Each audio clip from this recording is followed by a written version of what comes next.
Olá, tá começando o 28º episódio do A Fonte da Gigahertz, patrocinado nessa semana pela ExpressVPN. Quem tá falando aqui é o Marcos Mendes e assim como toda semana, claro, o Felipe Espósito também tá por aqui, tudo bem? Tudo bem, Marcos. E aí, você? Tudo certo, você ainda tá com o seu Twitter ativo depois de você ter tweetado coisas proibidas no fim de semana, não? Pois é, por incrível que pareça, eu ainda não fui banido, né? Porque rolou uma mudança nas regras do Twitter. E agora parece que a gente não pode mais compartilhar link de outras redes sociais. Então, se você divulgar seu Instagram, seu perfil no Mastodon ou qualquer outra rede social, é motivo para ser banido da rede do Elon Musk. É muito louco como o alvo dessas coisas muda rápido, né? Porque de ontem pra hoje eles já reverteram a lei, né? A regra que não pode mais postar isso, a não ser que sua conta só sirva pra postar coisa pra outra rede. Aí segue a ideia de ser banido, mas que movimentou o fim de semana, né? Que papelão. Foi engraçado porque ele jogou essa bomba logo no domingo durante final de Copa do Mundo. A galera assistindo o jogo, aí eu abri o Twitter do nada lá. Proibimos, e ele tweetou pela conta oficial, né, do Twitter Support, proibimos o compartilhamento de outras redes sociais. Falei, agora pronto, era só o que faltava. Mas realmente tá... Desde que o Musk assumiu, o Twitter tá nesse vai e vem de muda a regra, né? Muda a regra, aí depois desmuda, aí depois muda de novo. Aí ele fala que não vai fazer uma coisa, aí vai lá e faz. Enfim, é o que eu venho comentando no próprio Twitter e agora também no Mastodon, que quem quiser pode me encontrar lá, porque tá complicada a situação do Twitter. É uma rede social que eu gosto muito, era minha rede social preferida, e ver o que tá acontecendo com ela, assim, que a impressão que dá é que tá caminhando pro fim, né? Porque a gente só ouve falar de demissões, corte de gastos. Parece até que o Twitter já não está mais pagando aluguel do prédio dele, que foi uma reportagem do The New York Times. Então, assim, a gente só está esperando agora o último que sair de lá apagar a luz, porque está numa situação muito triste. Tem surgido várias alternativas ao Twitter. O Mastodon é uma delas, mas a galera está procurando alternativas. E é aquela coisa, né? Tem ali o Mastodon, acho que é o que mais chega perto de tentar ser um novo Twitter. Mas é muito difícil, né, substituir o Twitter, a entidade que o Twitter se tornou em todos esses anos. Acho que é algo muito, muito único e muito difícil de você substituir assim de vez. Porque o Mastodon mesmo é aquela coisa, ele parece o Twitter, mas ele é mais complicado que o Twitter, então isso já afasta pessoas mais normais, por exemplo, que é algo que a gente tem no Twitter hoje. Então eu já não vejo meus amigos fora da bolha tech indo pro Mastodon. Por isso que eu fico triste, porque realmente não acho que tão cedo a gente vai ver um substituto real assim do Twitter para o que o Twitter é hoje. Os últimos 15 anos, especialmente da gente que gosta de notícia, foram construídos em cima de seguir, acompanhar, ver, interagir no Twitter, né? A própria imprensa ela é muito calcada no Twitter, apesar de ser curioso como em número de usuários o Twitter é bem menor do que um Facebook, do que até um Snapchat. O Snapchat tem mais pessoas que usam do que o Twitter, mas ainda assim o Twitter vem de lá a pauta do que vai ser discutido ao longo do dia. Nas últimas semanas a pauta tem sido o próprio Twitter, né, que é uma coisa meio meta, não o Facebook, mas entendeu, né? Então é triste, eu ecoo o que você disse. Quem escuta os outros podcasts aqui da Gigahertz sabe minha opinião sobre tudo que está acontecendo. Eu não vou entediar vocês que escutam os outros podcasts repetindo aqui, mas eu concordo com você que é tudo uma grande pena, né? A gente podia estar numa situação melhor e, enfim, né, ter alguém no cargo de liderança que pudesse promover o bem, né? Mas não é a prioridade ali. O que você tem... Eu também já falei bastante sobre o Mastodon, mas quero saber de você, que não vi você falar sobre isso ainda. Como é que você está achando de usar? Ele tem essa... Não sei, essa fama de ser uma coisa difícil e complicada de chegar, de mexer. Você sentiu isso? Como é que tá pra você essa transição, enfim, né? Não que uma coisa tenha que eliminar completamente a outra, mas como é que tá pra você? Então, na verdade, eu já conheci o Mastodon antes mesmo dessa confusão do Twitter. Eu já tinha uma conta lá, mas criei uma vez, nunca mais usei e aí agora voltei a usar. Mas realmente, só de você fazer o login, principalmente em aplicativos de terceiros, você já tem que digitar ali a sua instância, né? Então, já não é tão simples quanto você digitar só seu usuário e senha. Você fala, mas é só digitar a instância. Realmente, para mim é só isso, mas se você pega um usuário mais leigo, a pessoa já fala, tá, o que eu tenho que colocar aqui para entrar na rede social? Então, é esse tipo de coisa que acho que complica um pouquinho. E também, justamente esse fato dele ser todo descentralizado, né? Você pode ter várias instâncias, isso também torna ele um pouco mais complexo para quem não está muito acostumado com a plataforma e está acostumado mais ali com o Twitter mesmo, que você só faz login e está tudo dentro de uma coisa só. Então, ele funciona, né? Eu tenho usado, vi que você também tem usado, mas ainda tem bastante coisa para melhorar. E uma coisa que melhorou bastante a minha experiência com o Mastodon recentemente é que o desenvolvedor do Tweetbot está criando um app pro Mastodon, o Ivory, e ainda não foi lançado. Ele me convidou para testar o beta, eu tô com o beta do Ivory. Legal. E ele funciona muito bem. Assim, ele pegou o Tweetbot e transformou num app de Mastodon, basicamente. Então, tudo que você já está ali acostumado com o Tweetbot, os gestos, as interações, é um app muito bem feito. Ainda não está completo, tem coisa faltando, mas o que está pronto assim já funciona muito bem. E isso, de fato, mudou bastante minha experiência, porque daí você tem um app bacana, que o app oficial do Mastodon é bem ruinzinho. Então, você pega ali um app melhor e isso faz toda a diferença para usar a rede social. Então, acho que é isso. Tem bastante coisa pela frente ainda que pode ser melhorada, que vai ajudar a melhorar essa experiência com o Mastodon. E o Ivory acho que, no momento, uma das coisas que eu mais estou ansioso para ver chegando ao público, porque daí sim eu acho que vai incentivar uma galera a migrar do Twitter pro Mastodon. Eu tô louco para testar o Ivory, por causa disso, né? A experiência do Twitter para mim é o Tweetbot, então ter basicamente o Tweetbot pro Mastodon, eu vou continuar em casa mesmo, em outra rede social, que acho que o objetivo a ideia é meio essa, né? Então, tô bem curioso para testar. Eu vou deixar aqui na descrição do episódio um link que o Breno Machado mandou para mim. Ele escutou a gente falando sobre o Mastodon no ADT na semana passada. E ele mandou um link que tem uma lista de instâncias, que são basicamente servidores para as pessoas criarem contas, que são de brasileiros, portugueses, e cada um mais ou menos ali com um foco diferente. É bem interessante, eu vou deixar aqui. Para quem não souber por onde começar, esse link que eu vou deixar é um excelente ponto de partida, que é só escolher um desses lugares para criar uma conta, e aí dá para começar a usar já dentro da comunidade criada nesse servidor. Então, é o tipo de coisa que aos pouquinhos a gente vai conseguir achar um jeito mais simples de explicar e vai ficar mais fácil de entender também, conforme o tempo for passando e for se acostumando com a ideia de como é que faz para fazer a conta funcionar, como é que usa e tudo mais. Então, só uma dica que é importante, assim, independente do servidor que você escolher para criar, você pode seguir pessoas de outros servidores, pode ver tweets, né? Enfim, os tuts das postagens de outros servidores, então isso é importante porque é uma dúvida recorrente. Então, daí, tô louco para testar o Ivory, vamos ver se essa semana eles liberam mais vagas para quem tá usando, que eles chamam de alpha ainda, nem beta, né? Isso. Porque aí vai ser bacana.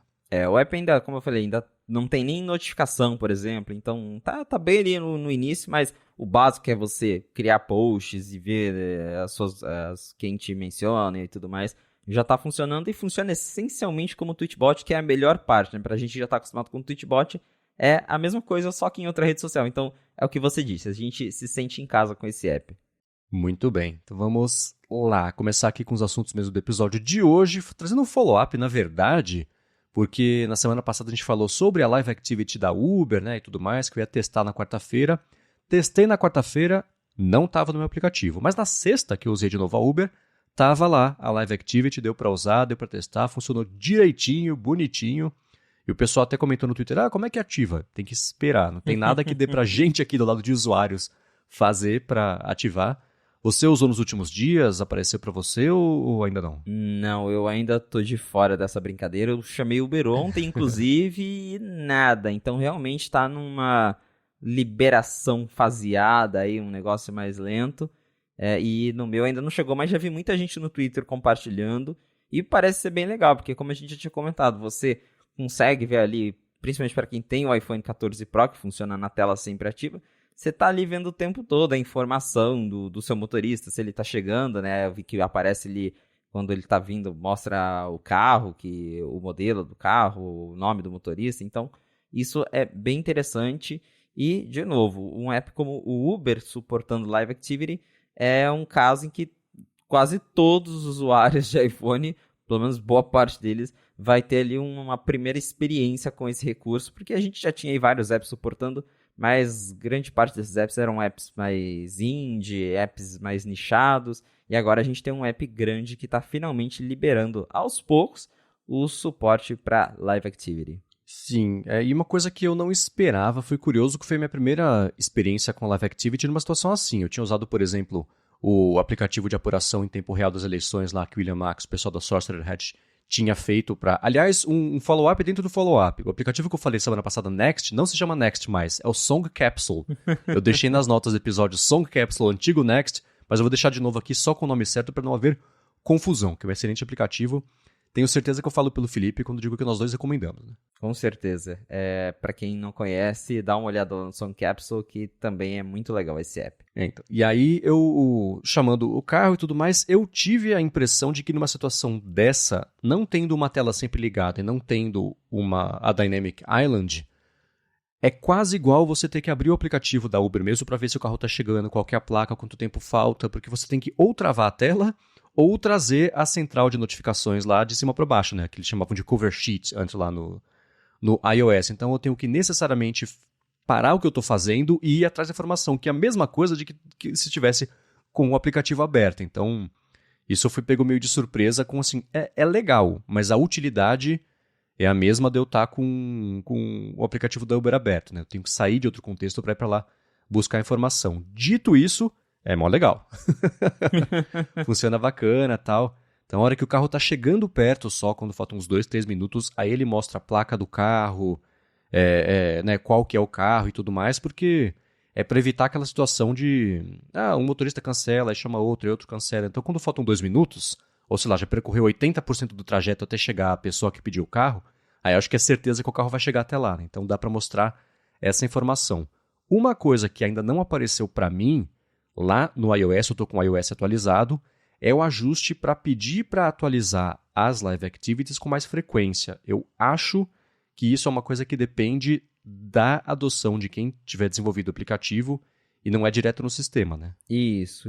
Aqui também eu já reparei que não está aparecendo em todo lugar, então realmente acho que é uma coisa que varia de aplicativo para aplicativo. Mas isso que você comentou, né, de apesar de ser legal, ser uma coisa que você ainda precisa parar o que você está fazendo, realmente, acho que fica bem claro que a Apple fez as Live Activities pensando no iPhone 14 Pro, porque tem para todos, né, os aparelhos no iOS 16, mas é uma coisa que faz sentido com a tela Always On e com a Dynamic Island. Então, embora todo mundo possa usar, se você tem um iPhone 14 Pro, daí sim, muda a sua experiência, porque no caso do Uber mesmo, você consegue ver esses dados já direto na Dynamic Island sem parar o que você está fazendo, né? Você só aperta ali em cima, ele vai expandir o card e vai mostrar todas essas informações. Ou você trava a tela, mas ela continua ali exibindo isso em tempo real. Então, realmente muda a diferença. É um recurso que claramente foi pensado para os novos iPhones. Sim, e um argumento que eu sei que muita gente que está escutando aqui já pensou, e eu recebi aqui do passado ou do futuro para vocês e vou dizer aqui agora. Isso é muito bom para segurança, né? Ao invés de ter que abrir o aplicativo, vai lá, destrava o iPhone, abre o aplicativo para ver, você tá com a tela travada, dá uma espiadinha, já trava de novo e beleza, enfia no bolso de novo, né? Que eu sei que quando a gente está esperando um carro na rua, tá exposto, tá parado no lugar com o telefone na mão, né? Pedir para ter algum tipo de problema, dependendo da cidade, aí com mais ou menos chance disso acontecer. Então, para a parte de segurança, isso é bem bacana, é uma vantagem legal, mas ainda assim tem que sair do contexto em que você está para ir atrás da informação, né? Se tivesse como checar isso, por exemplo, no Apple Watch, já seria um jeito mais bacana de interagir, né? Enfim, de interagir não, né? Que é uma interação, de buscar a informação num caso desse. De qualquer forma, tá aí. Deve começar a liberar e chegar para mais pessoas aí nas próximas semanas, porque apesar o Rambo brinca que eu sou o edge case humano de tudo, né? Tudo de ajuste, de coisa, se apertar um bug específico do ajuste é comigo. E eu, no caso do aplicativo da Uber, eu recebo todos os testes que eles fazem. Então o modo escuro da interface chegou para mim direto. Chegou esse dia o jeito novo de pedir o carro, que tem que fazer slide para confirmar. Agora também apareceu a Live Activity, então estou num fast track aí de lançamento de recursos da Uber. Mas está funcionando legal, deve pintar para mais pessoas aí nas próximas semanas. Espero que pinte para todo mundo muito em breve. Vamos esperar, porque realmente não tem o que fazer, é só esperar mesmo. E seguindo aqui com os nossos follow-ups, tem uma mensagem aí que o Raimundo Torres compartilhou comigo. Ele estava ouvindo a fonte da semana passada, a gente comentou sobre os meus AirPods Pro 2 que eu comprei, o Marcos também tem AirPods Pro 2, e ele me disse que ele estava na dúvida entre comprar os AirPods Max e os AirPods Pro de segunda geração, e depois de ouvir a fonte ele decidiu e comprou os AirPods Pro 2 e disse que gostou muito também da qualidade, do cancelamento de ruído. Então, tá vendo, Marcos, a gente tá influenciando a galera a comprar AirPods Pro, né? Eu fui influenciado e agora a gente tá junto aqui influenciando também. Viu só, anunciantes? Funciona, falem com a gente. Exatamente, mas de fato eu continuo usando os AirPods Pro 2, tá sendo muito legal, a qualidade muito boa, o cancelamento muito bom. E essa semana eu vou começar a academia, então tô ansioso pra testar ele nesse cenário de academia legal. Também. Então vamos ver aí, mas até agora a experiência tá ótima. Boa, em academia eu testei usando a esteira. E é ótimo, porque eu detesto o barulho alto que a esteira faz, ainda mais dependendo da dimensão ali da academia. Aqui no prédio ela é pequenininha, então é bacana que tem cancelamento de esteira, não completo, não é perfeito, mas ainda assim já ajuda bastante. Ainda mais se você estiver escutando um podcast, alguma coisa assim. Aí é quase o lance de cancelamento do motor do avião. Eu sei que a Marília Guimarães também estava falando que ela estava fazendo, acho que bicicleta na academia, uma coisa assim. E ela conseguia escutar, ela falou, parecia que eu estava com uma audição de super-heroína, assim, porque ela conseguia escutar coisas que não dá pra ouvir geralmente por conta do barulho, né? Ela contou essa história no Lado B recente que a gente gravou. Eu vou deixar o link aqui na descrição. Então, pra academia é bem bacana mesmo. Eu quero saber de você, Felipe, se na última semana você teve novas impressões, ou impressões diferentes, usando um pouquinho os seus AirPods Max, um pouquinho os AirPods Pro 2, ou se eles estão na gaveta aí até seu próximo voo, ou, enfim, até começar a academia, como é que foi? Não, eu tô usando... Praticamente só estou usando os AirPods Pro 2 agora. O Max que tá um pouco aposentado aqui, porque é aquela coisa que eu comentei. O Max ele é muito bom, só que ele é um headphone, né? Então você ficar com ele muito tempo, chega uma hora que começa a incomodar. E pra quem nunca usou os AirPods Max, eles são muito pesados, mais pesados do que outros headphones, porque ele é todo feito de metal, né? Geralmente headphones eles são de plástico, então os AirPods Max, depois eles são confortáveis quando você está usando, mas passa tipo 1 hora usando, ele começa a pesar a sua cabeça, porque aquele negócio de metal ali, Então, eu estou usando mais os AirPods Pro no dia a dia para sair, para fazer uma caminhada, ou até dentro de casa mesmo. Então, os AirPods Max acabou que eu estou deixando para situações específicas, tipo agora que eu estou gravando podcast, estou usando os AirPods Max, mas em geral eu tô preferindo usar os AirPods Pro de segunda geração mesmo. Boa. Eu fazia desde que saiu os AirPods Pro na verdade, os AirPods mesmo, mas especialmente os AirPods Pro de primeira geração, aí o meu Quiet Comfort D5 passou também a ficar mais de lado, só uso pra gravar, que ele não sai de casa há mais de 1 ano, né? Uns 2 anos que ele não sai de casa. Tudo bem, pandemia e tudo mais, mas vocês sacaram o que é, porque também deu pra substituir muito bem. E tô bem feliz também com os meus AirPods Pro, os novos aí da nova geração. Agora, um feedback... Aliás, eu quero fazer uma atualização rápida aqui. Você comprou alguma coisa da Apple na última semana? Não, porque a gente precisa atualizar, né? A gente precisa se manter aqui pra saber como é que tá. E o pior é que... eu comprei, né? Na verdade, eu tinha comentado já no último episódio. É a Apple TV nova. Eu tinha até esquecido disso já. Eu comentei que eu já tinha feito a compra, mas ela chegou e eu já testei. É aquela coisa, é a mesma coisa, exatamente, é uma Apple TV com karaokê, que esse é o único modelo que funciona com o Apple Music Sing, então foi lá, legal, tem karaokê, o resto é tudo igual, roda o tvOS, não tem nenhum outro recurso diferente. O que eu achei bacaninha dessa Apple TV nova é que ela é menorzinha perto da outra, então ela voltou mais ou menos no design da terceira geração lá, do modelo antes da era 4K, que era bem mais compacta. Agora a Apple tirou a Ventoin, então ela voltou a ser bem pequenininha, isso eu achei bacana. E ela suporta HDR10 Plus, que em resumão é o concorrente do Dolby Vision, mas para TVs da Samsung. Então no meu caso eu tenho TV da Samsung, e aí supostamente o HDR ficou melhor, mas também que é algo muito difícil de medir no olho assim, né? Mas é isso, tô com a Apple TV nova aqui, ela é essencialmente a mesma coisa, um pouquinho mais rápida, porque tem o chip A15, mas também nada que vai fazer diferença para você assistir Netflix. E vamos ver se no futuro a Apple lança mais algum recurso exclusivo para esse modelo, porque por enquanto é só o Apple Music Sing mesmo. Diferenciação é uma coisa complicada para Apple TV, né? Porque no máximo é dar suporte a coisas técnicas que surgiram depois do lançamento da última geração, que mexe um pouquinho com hardware ou com chip, né? Então é isso, dá suporte ao Dolby Vision, ao HDR10, essas coisas técnicas que estão desmembradas aí no mercado dependendo da televisão, porque cada uma tem uma patente, uma confusão, né? Claro. Então, é difícil pensar em diferenciações, você tem que vetar essas coisas. O karaokê só funciona nova. Por quê? Porque sim, senão ninguém compra. Então, é meio difícil, né?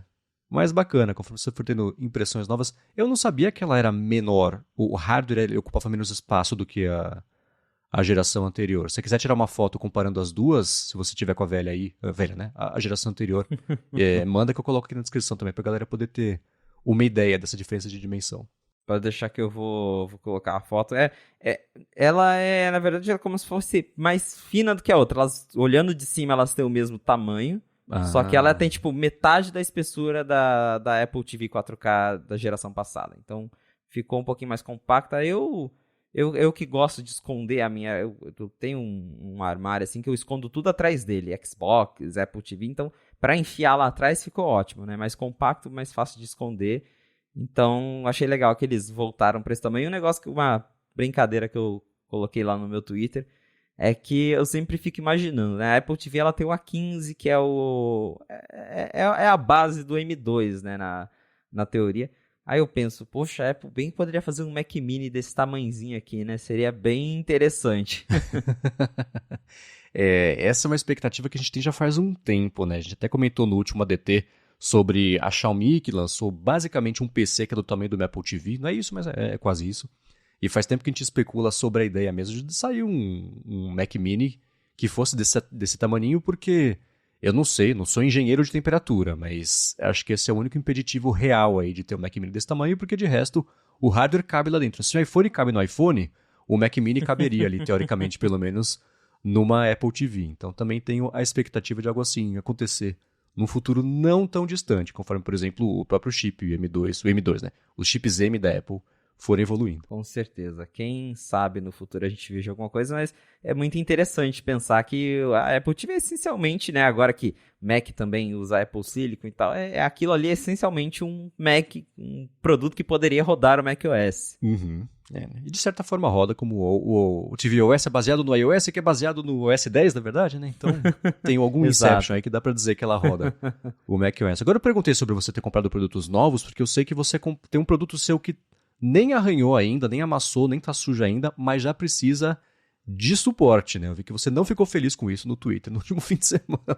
Pois é, eu tô bem triste, porque pra quem me acompanhou no Twitter, o meu iPad Pro M2, que eu comprei, fez um mês agora, comprei na minha viagem, já tá com um problema no display. Eu tava usando ele, tava editando foto no Pixelmator, tava ali usando, tava brincando com o Apple Pencil Hover, né, que tem ali, você pode apontar o Apple Pencil no Pixelmator e você vê um preview dos filtros sem ficar clicando em cada filtro, isso é sensacional. E aí do nada apareceu uma faixa, como se fosse uma linha de pixels mortos na tela, eu falei, ué. Aí eu pensei, deve ser bug do aplicativo. Fechei o app, continuou ali. Aí eu falei, vou reiniciar o iPad, deve ser bug do iOS. A hora que eu reiniciei o iPad, que apareceu aquela listra na tela do logo da Apple, eu falei, pronto, já era o display. Não sei como aconteceu, o que aconteceu, mas meu iPad tá com uma faixa de pixels mortos. Aí eu liguei já na Apple, claro, e terminando a gravação aqui da fonte, eu já vou levar ele lá na autorizada, e o jeito, provavelmente, eles vão me dar um novo, né? O que a Apple geralmente faz, eles trocam, substituem ali a peça. Eu só espero que tenha estoque para eles me mandarem um novo quanto antes, porque a gente sabe que estoque de iPhone e iPad nesse finalzinho de ano tá bem difícil, né? Mas é bem... Eu não sei qual que é a situação pior, é você comprar o produto e dentro de um mês ele já dá defeito, ou você ter o defeito assim que acaba a garantia, porque isso aconteceu com o José Adorno. Na nossa viagem, os AirPods Max dele apresentaram defeito e ele tinha comprado em novembro do ano passado. Então, acabou a garantia, deu defeito. Aí ele voltou pro Brasil no comecinho de dezembro, foi lá na Apple, chorou e eles abriram uma exceção para ele. Mas também acho que são as duas coisas tristes, né? Você acabou de comprar o produto e ele já dá defeito, e você ter o medo ali de acabou a garantia e ele também dá defeito. Não sei qual situação é pior. Uma coisa que aconteceu parecida foi com o meu irmão, na verdade, porque ele tinha um dos fones da Beats e ele mandou uma foto pra mim esses dias que tava... Ele foi abrir o fone abriu inteiro na mão dele, assim, saiu um dos o fone grande, não, o headphone mesmo da Beats, uma das coisas de colocar na orelha, saiu, quebrou ali. E aí ele mandou pra mim, olha isso que loucura, né? Isso foi, sei lá, dia 18 de dezembro, aí ele me mandou uma nota fiscal, ele tinha comprado dia 18 de novembro, ele tinha comprado dia 20 de novembro, faltavam 2 dias pra acabar a garantia, e quebrou também, então foi o oposto ali do caso do Adorno. Mas esse lance da tela, você já tinha escutado sobre pessoas comprarem e passarem por esse defeito, ou foi novidade pra você que isso poderia acontecer com essa geração nova? Pode ser um indício de um problema meio congênito aí do iPad, você deu azar, o que você acha? Eu até pesquisei algumas coisas, eu encontrei casos assim similares, mas ninguém falando, foi depois de 30 dias de uso. Então é difícil saber o que exatamente aconteceu. É bem intrigante isso, né? Porque a gente nunca espera.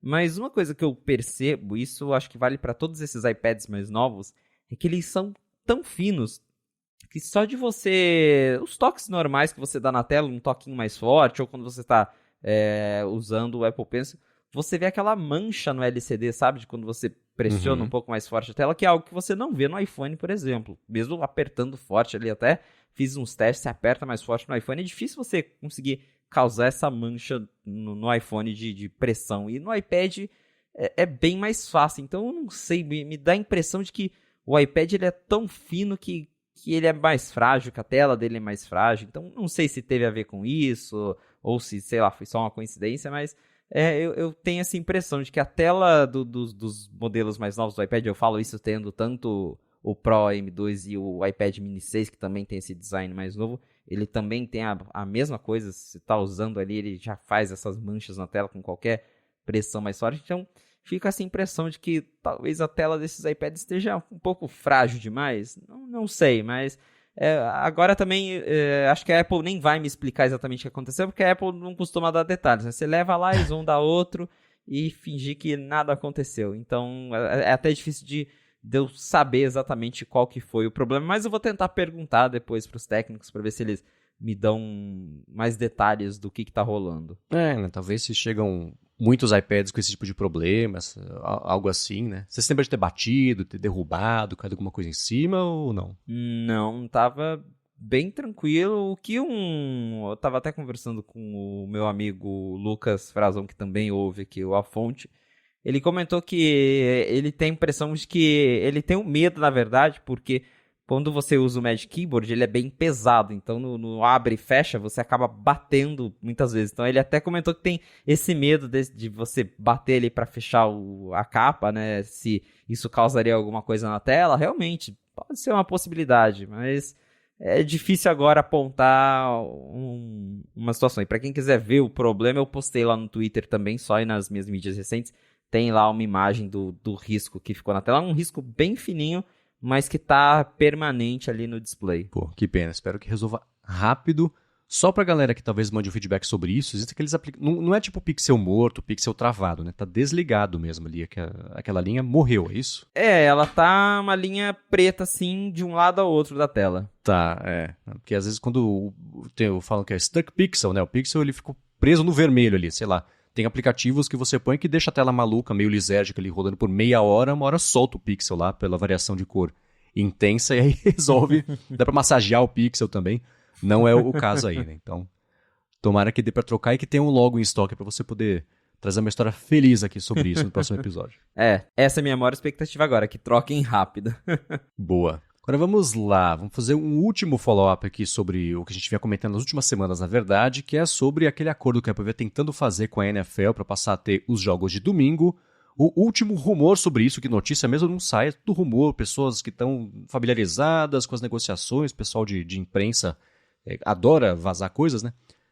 Então parece que o que rolou foi que a Puck News disse que a Apple saiu da negociação para comprar os direitos depois de ter tentado emplacar com a NFL a história de que, ou pelo menos uma das modalidades seria, a galera poderia ver de graça os jogos se fosse assinante lá do Apple TV Plus. A NFL falou não, e aí a Apple parece que abandonou esse plano. Te surpreendeu? Pois é, né? A gente tava naquela expectativa de que a Apple ia levar, tava todo mundo falando, né? Ó, a Apple é a principal candidata a conseguir levar os direitos de transmissão dos jogos da NFL e tudo mais.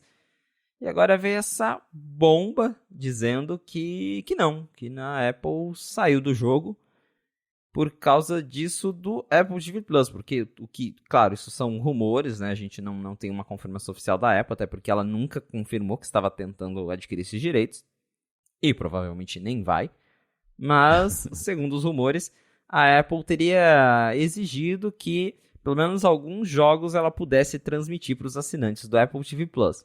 A grande questão é que a NFL, os direitos são muito caros, e até o preço para você assinar hoje nas TVs lá fora são bem altos. A galera estava comentando comigo no Slack que eles pagam aí cerca de $80 por ano para assinar a NFL, né? A temporada toda.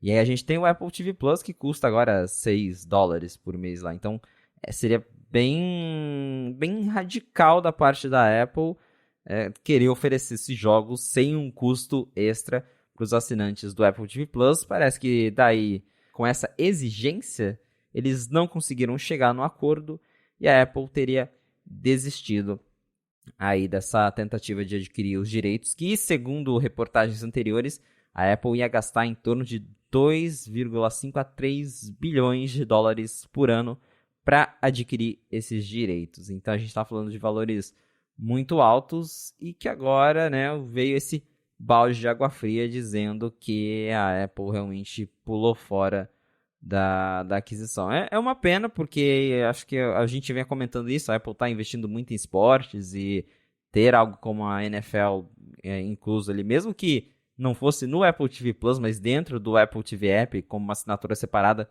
já seria um atrativo para a plataforma, para a Apple trazer mais gente a conhecer o aplicativo Apple TV, a explorar os conteúdos.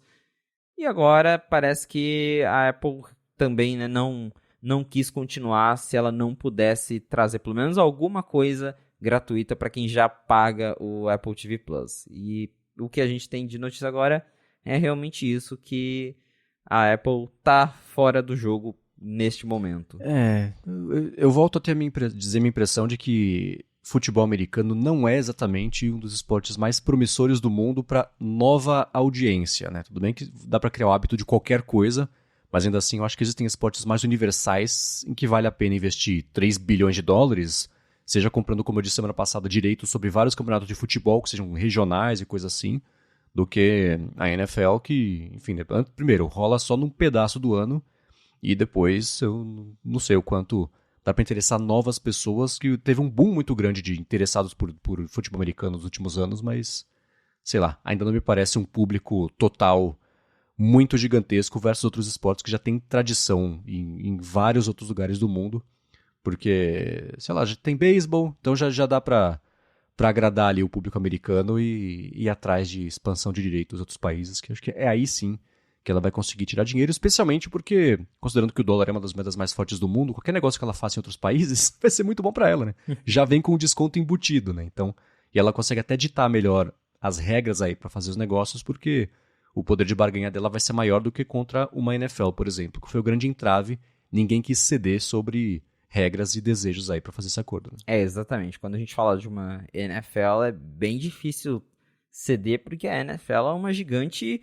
Atrás da Apple, na fila, tinha muita gente interessada também, né? Então a NFL provavelmente falou, vocês não vão aceitar? Então próximo, né?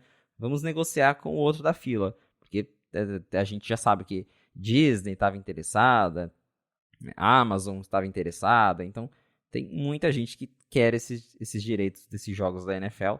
Mas eu concordo também com isso, que a Apple tem outras alternativas, que uma delas, que eu acho que é algo que a empresa deveria buscar, a gente não sabe se está mesmo buscando, além de alguns rumores, é isso de procurar alguns campeonatos regionais, procurar expandir o conteúdo para coisas locais, porque daí sim, acho que a demanda aumenta consideravelmente no mundo todo, né? Não só apenas para quem tá ali nos Estados Unidos. E uma outra coisa também que pintou nesse último fim de semana de notícias sobre a Apple TV é que o filme Spirited, que a gente até citou rapidinho aqui na semana passada, que é com o Ryan Reynolds, tem o Will Ferrell também, tem o Octavia Spencer, é um filme, um musical de Natal, na verdade é uma comédia. A Apple disse, quebrou o recorde. Falaram, é verdade? Quanto? Ela falou, não vou falar. Então ela não disse qual foi o recorde que o filme quebrou, mas quebrou um recorde de audiência, foi o filme mais assistido, aí, melhor aceito desde que a Apple lançou o serviço Apple TV Plus. Teve comparação, por exemplo, com o Coda, mas o Coda foi ao contrário, né? Ela comprou os direitos do Coda no Festival de Cinema e ficou muito mais famoso quando ganhou o Oscar de melhor filme. Foi ao contrário, é a fama, né? A estreia mesmo foi muito boa, parece lá, pro Spirited, o que eu achei inesperado, mas dá pra entender, porque todo mundo gosta muito do Ryan Reynolds, né? Então, e a Apple, sabendo disso, comprou um filme com ele, né? Basicamente, acho que essa foi a conta, né? Filme com o Ryan Reynolds e filme de Natal, né? Acho que filme de Natal nessa época tem um apelo muito grande. Eu conheço muita gente que adora um filme de Natal, então é um acerto da Apple, embora ela não diga números, pelo menos ali dentro da plataforma, ela diz que teve um recorde comparado com todos os outros filmes que ela já lançou.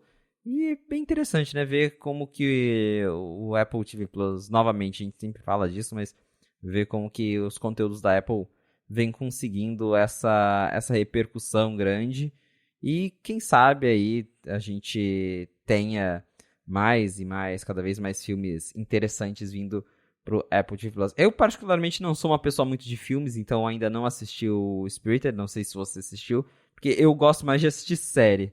Pra mim, parar em casa e assistir um filme de 2 horas é meio complicado, eu não consigo me concentrar. Mas eu vou tentar depois assistir pra ver se o filme é bacaninha mesmo, mas pelo jeito, né, para ter recorde, eu até vi algumas pessoas comentando sobre ele na internet, parece ser um filme divertido. Eu tenho bastante hábito de ver filmes. É engraçado porque, por exemplo, a minha namorada, ela tem mais o hábito de ver séries e ela tem esse problema. Ela não, esse problema que você falou aqui, que tem que, assim, não consegue parar 2 horas pra ver um filme. 2 horas, se for um filme clássico, são 3 horas. A gente assistiu ontem, por exemplo, O Terceiro Poderoso Chefão, que eu não tinha visto ainda, são 2 horas e 40. A gente não consegue sentar e ver um filme. A gente precisa parar pra fazer alguma coisa. Sempre tem, vou no banheiro, pegar uma água, sei lá.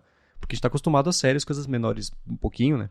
Então eu tenho mais o hábito de ver filmes, mas eu percebo que é uma tendência, talvez, a galera não conseguir sentar e parar e ver um filme do começo ao fim sem parar pra ver no celular, sem parar pra fazer alguma coisa. Então é curioso mesmo, é meio comportamental. Isso aí, esse filme eu não tenho muita curiosidade de ver, porque o Ryan Reynolds não é exatamente o meu tipo de ator e que faz o tipo de comédia que eu gosto, então vou passar. Porém, uma das notícias que a Apple compartilhou que as fontes da Apple compartilharam, na verdade, lá com o Deadline, é que o Brasil foi um dos países onde o filme, o Spirited, estreou já na primeira posição, junto com México, Canadá, Austrália, Itália, França, Alemanha e Coreia também. Então, pode ser um filão, filmes sazonais, né? Porque é o tipo de coisa que mantém ali o interesse e principalmente as assinaturas sempre rolando ali, né? Então, uma das coisas que o Deadline fala é que isso pode até ajudar a Apple a decidir que tipo de filme ela vai trazer mais pra frente. Eles comentam também o documentário da Selena Gomez, foi uma coisa que foi um golaço lá pra Apple. A estreia do Emancipation também, que é o filme com o Will Smith, né? Que ele já passou tempo suficiente do tapa lá pra ele poder estrear filmes. Agora a Apple estreou também o Emancipation. E eles todos aí no finalzinho do ano com esperanças de premiação, né? Seja as músicas aí do Spirited, tentar um Oscar de melhor música, uma indicação pelo menos. Emancipation também tem cara de ser um filme bem voltado para atuação, então o Will Smith tentando aí talvez cavar alguma coisa, vamos ver se o tapa influencia nisso também, né, se ele volta a ser indicado aí, porque seria um problema meio político não, né, um problema de PR das premiações indicarem o Will Smith para qualquer coisa no ano seguinte ao que rolou no Oscar, né, então vamos ver. Vamos ver. Isso deles terem citado o Brasil é bem interessante, até porque o documentário da Selena Gomez, por exemplo, ele teve um evento fechado, mas para influencers aqui da própria Apple. Então, quando o filme estreou no Apple TV Plus, a Apple Brasil organizou um evento com pessoas ali, influencers e uma galera também que cobre cinema, para assistir junto numa sala de cinema esse documentário. Eu assisti o documentário quando eu estava viajando, é bem legal para quem acompanha a Selena Gomez, gosta da cantora, da atriz, vale a pena assistir.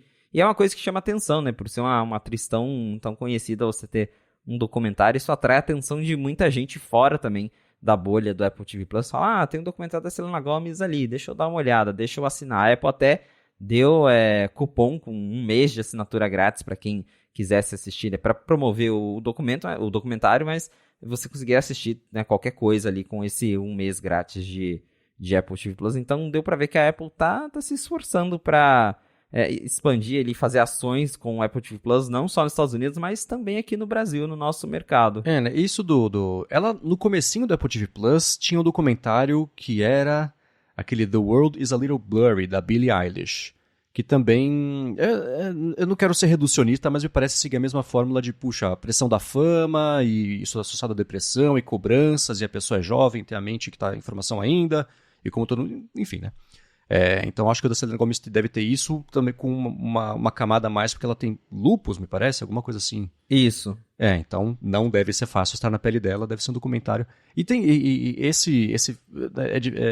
difícil soar não cínico sobre isso, mas esse filão de mercado de pessoas apaixonadas por estrelas pop jovens, imagina um documentário da Taylor Swift, por exemplo, no Apple TV Plus. Os Swifts eu assistiria. Então, né? Ia ter muita assinatura nova para poder assistir só o documentário e, enfim, aí você tenta fidelizar as pessoas e manter na plataforma com outros conteúdos, né? Mas esse tipo de porta de entrada é muito rentável. Não quero soar cínico novamente, mas vive de negócio e não, né, só da bondade do coração dela para fãs de cultura pop. Então, eu imagino que mais documentários assim também possam vir aí ao longo do ano que vem. De Brasil, especificamente, é curioso dar uma espiadinha aqui, os dados mais recentes, que são lá da Just Watch, dizem que o Apple TV Plus tem 5% só de mercado, atrás de Globoplay, de HBO Max, Disney, Prime Video, Netflix, está na frente só do Star, que no fim das contas é da Disney também, né? Então se você somar o Disney Plus com o Star, a Apple é basicamente a última do mercado, exceto pela categoria Outros, que é todo mundo de streaming. Então ainda tem muito chão pela frente, o que por outro lado dá para dizer que é uma oportunidade de crescimento, né? Ela é a que mais pode crescer comparado com a Netflix. Por exemplo, tem 31%, o chão para a Netflix ocupar mais é bem mais reduzido do que os 5% da Apple, né? Então ela tem pelo menos a possibilidade, a oportunidade do ano que vem e buscar esse público.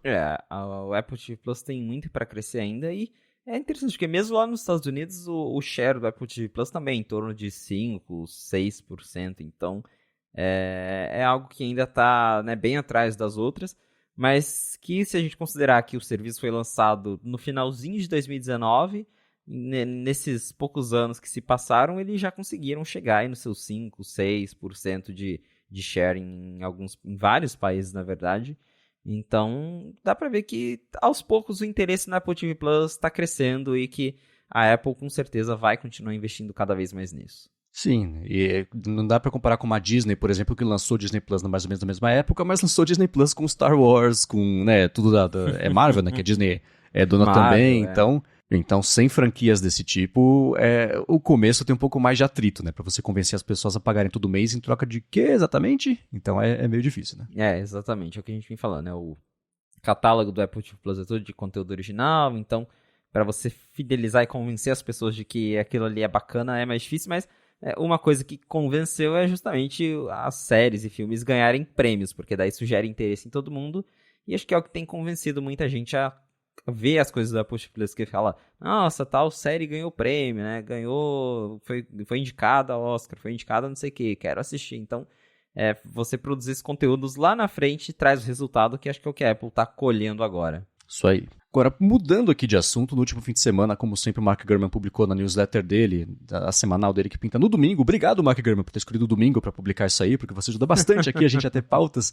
Ele falou um pouquinho a respeito do futuro de planos, ou cancelamento, talvez, de planos aí, dessa parte de chips da Apple, que a gente tinha comentado sobre isso faz um tempinho. Mas antes de eu falar sobre isso, eu quero tirar um minuto para agradecer a ExpressVPN, que está mais uma vez patrocinando aqui A Fonte. Se você se conecta a Wi-Fi públicos, você vai viajar, por exemplo, vai ficar no Airbnb, vai usar o Wi-Fi de hotel, se não for Airbnb, vai usar do avião, aeroporto, de café, vai saber como é que está configurada a segurança desse Wi-Fi, né? O Wi-Fi de graça geralmente tem lá nos termos de uso, a gente pode coletar seus dados aí de navegação para usar para publicidade direcionada, por exemplo, os dados são explorados, só que com o ExpressVPN isso não acontece, porque mesmo conectado em Wi-Fi desse jeito, os seus dados passam a ser criptografados, sua conexão, na verdade, passa a ser criptografada, o que quer dizer que nem quem está fornecendo ali o cano para os seus dados passarem consegue ver o que está dentro do cano, porque é tudo fechadinho, seguro, criptografado, sem perder velocidade. Então, para você que vai se conectar nas próximas semanas, aí, férias, por exemplo, em Wi-Fi que não podem não ser tão seguros, ou mesmo sendo seguros, que vão coletar os seus dados e analisar isso aí, e você vai virar o produto, né, como geralmente acontece com coisas gratuitas, você pode se precaver, se proteger, deixar sua conexão mais privada com a ExpressVPN. Além disso, se você vai navegar muito em streamings também nas próximas semanas, você pode se aproveitar de uma outra vantagem bem bacana que tem na ExpressVPN, que é a possibilidade de destravar conteúdos geotravados aí por outras localizações. Então, eu estou usando para ver coisas no HBO Max, por exemplo, na Netflix, no YouTube, Amazon Prime Video também, dos Estados Unidos, ou se eu quisesse ver alguma coisa que só tem na Holanda, conectava lá como se fosse o servidor da Holanda, e pronto, tava lá o conteúdo bacana para poder assistir sem problema nenhum. Tudo isso você pode aproveitar primeiro com 30 dias de graça e depois com 3 meses de desconto na assinatura do plano anual, se você acessar o link expressvpn.com/afonte. Então, acessa lá, expressvpn.com/afonte, garante 30 dias de graça para experimentar e ver como é que faz para você configurar no seu telefone, no seu tablet, no computador, no roteador, né, para já segurar, aí deixar mais bacana a internet aí, mais segura da casa inteira, por exemplo, se você quiser. Na sua TV você consegue usar também, dependendo do modelo. Aí, para assinar, são 3 meses de graça de desconto aí, se você for assinar o plano anual. Mais uma vez, expressvpn.com/afonte. Muito obrigado, ExpressVPN, pelo patrocínio mais uma vez aqui do podcast e pelo apoio a toda a Gigahertz. Valeu, ExpressVPN. Vamos lá, Mark Gurman publicou uma newsletter que chamou bastante a atenção aí no finalzinho de semana, porque coincide com aquele prazo da Apple que ela tinha autoimposto de fazer a migração de todos os chips dela para ser os dela e não mais Intel num prazo de 2 anos. Todo mundo quer saber, tá, então cadê o Mac Pro, né?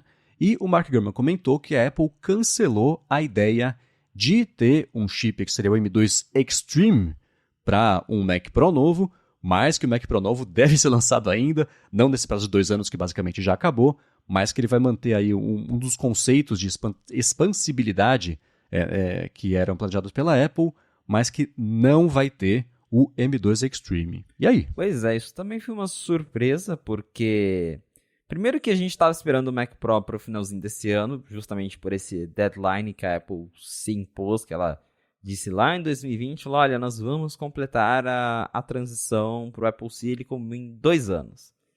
Ela, de fato, ela lançou já MacBook Air, MacBook Pro, iMac, Mac Mini, lançou o Mac Studio com Apple Silicon, mas o Mac Pro continua com Intel ali. Então, ela conseguiu transicionar quase tudo, mas não tudo, né? Faltou o Mac Pro. E chegamos já ao final do ano, nada, então dificilmente ela vai lançar um computador na semana do Natal. Isso deve ficar para 2023. E aí os rumores diziam que o Mac Pro Apple Silicon ele teria um chip novo exclusivo para ele, que seria o M2 Extreme, que no caso seria a combinação de 2 chips M2 Ultra, porque o Ultra já são 2 chips M2 Max combinados e esse chip Extreme seriam 2 chips Ultra combinados. Então teria ainda mais poder de força, segundo os rumores, ele teria uma CPU de 48 núcleos e uma GPU de 152 núcleos. Então, olha que absurdo. Eu não sei nem o que isso quer dizer. Exatamente, eu não tenho nem noção de pra que você usa. Até tem, né? Mas é muito surreal pra gente, né? Não tenho nem roupa pra isso. Exatamente, não tenho nem roupa pra isso. Só que agora veio esse balde de água fria em quem estava esperando o Mac Pro Apple Silicon, porque segundo o Mark Gurman da Bloomberg, a Apple desistiu da ideia de fazer esse chip M2 Extreme. A desistência teria sido por conta de complexidade na fabricação, porque, imagina, né, como eu falei, o Ultra já são 2 chips Max combinados. Então, quando a gente está falando desse Extreme, você está combinando 2 chips Ultra que já tem 2 chips combinados dentro dele. Então, a complexidade do negócio aumenta. Aí tem a questão do custo, segundo o Gurman, e também que a gente está ainda passando por escassez, com dificuldade no fornecimento de chips e tudo mais. E a Apple teria optado por deixar isso para lá, para favorecer a fabricação de outros chips mais importantes para ela na TSMC, que é a fábrica que quem fornece os chips da Apple. Então, para eles, no momento, é melhor, por exemplo, dar prioridade para os chips do iPhone ou do M2 de entrada, do que gastar ali recursos fazendo um chip novo, muito complicado, que é mais nicho, que poucas pessoas vão acabar comprando. Então, a Apple teria desistido dessa ideia e o Mac Pro Apple Silicon chegaria com o M2 Ultra, que seria a nova variação do M1 Ultra, que é o chip do Mac Studio atualmente. E aí esse teria só 24 núcleos de CPU e 76 núcleos de GPU, com configurações de até 192 GB de memória RAM. Claro que você pode falar, nossa, mas isso já é um hardware absurdo, e de fato é. Mas a gente está falando do Mac Pro, que, por exemplo, o modelo Intel você pode configurar com até 1.5 terabytes de memória RAM. E você pode colocar, não sei, acho que até 4 placas de vídeo dentro dele. Então, o M2 Ultra com certeza será um absurdo.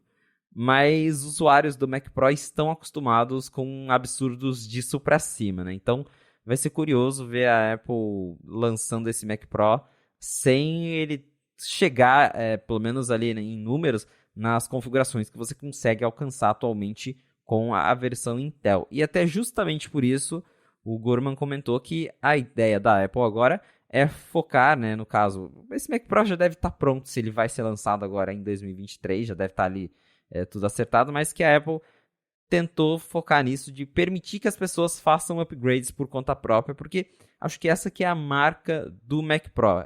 Tanto que ela já fez o Mac Studio com essa ideia, acho que já de apresentar um meio termo para quem é usuário de Mac Pro, que é algo Apple Silicon, mas se contenta ali com um hardware que enfim, é um hardware muito bom, a gente já viu aí vários testes, mas não é exatamente o Mac Pro, porque justamente a assinatura do Mac Pro não é só o desempenho, é você poder trocar a memória, aumentar a memória, trocar o armazenamento.